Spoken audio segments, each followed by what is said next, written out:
The first World Social Forum took place in Brazil in January 2001. And the decision to launch it was taken only a few months before. And this is how it happened. I was in Paris at the time. I was Director General of Le Monde Diplomatique, and I received two Brazilian comrades and friends, Chico Whitaker and Oded Grajew, and they were returning from Davos. And they were shocked, of course, by Davos. And they said to me, well, we should do something against Davos, organize a sort of counter Davos. And I said the year before, and Samir was there too, the World Forum for Alternatives had organized a sort of counter Davos in Davos. But it's nearly impossible to have to organize anything in such a small city with hundreds of grandees of all sorts and the Swiss police. But we did it. And the year after, then in 2000, I said to Oded and Chico, well, it's ridiculous to organize something in Switzerland or even in France, because we are in the same continent. If we really want to do something different, it must be somewhere in the world, but not in Europe or in the United States.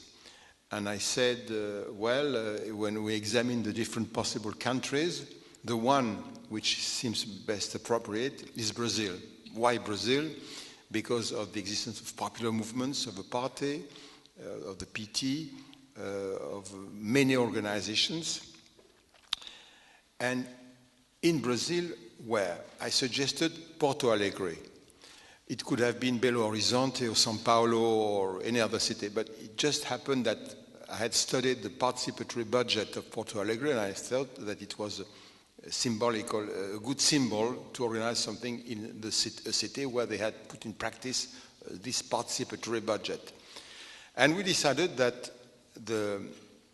at that stage that the forum should call itself World Social Forum as opposed to the World Economic Forum of Davos. So it began as an anti-Davos outfit. And then our Brazilian comrades organized themselves. I went to Brazil several times afterwards, and finally they did it. And it was really extraordinary, because the decision taken in May for a World Social Forum found its outcome, its result, in January 2001. So at the beginning it was an anti-Davos. In Davos, we have bankers or banksters, governments, businessmen, all sorts of men. And they meet not only in Davos, but in many other venues.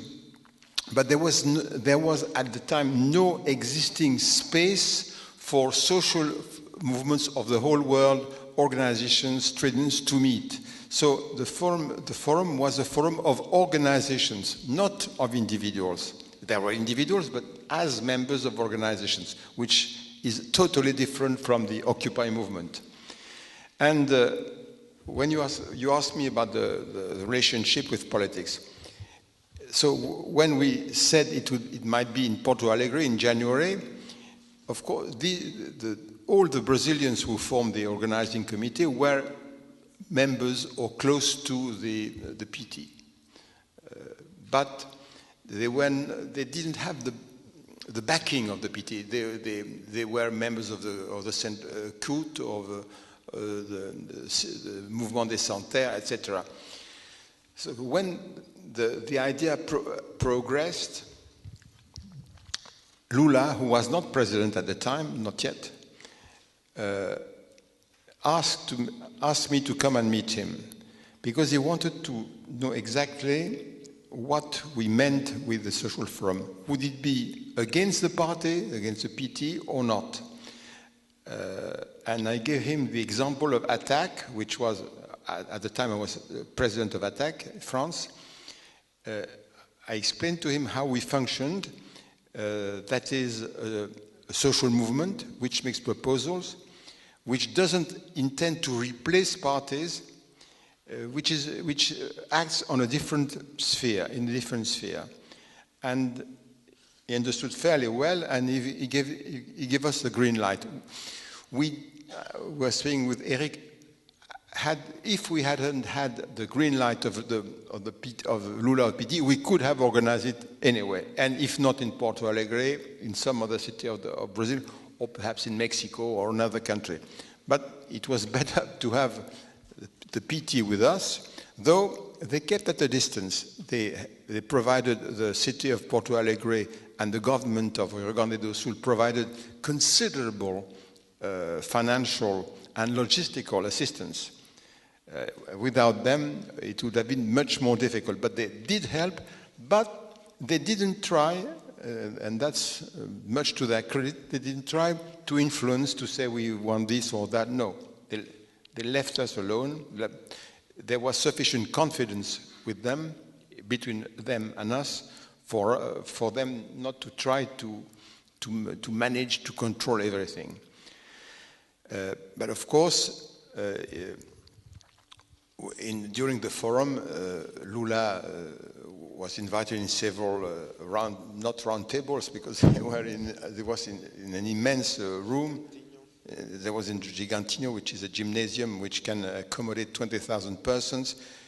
He was one of the, if not the leading star of the forum, but keeping a distance as a party from the social movements. It was a bit complicated because in the PT, not everyone, there were disagreements within them.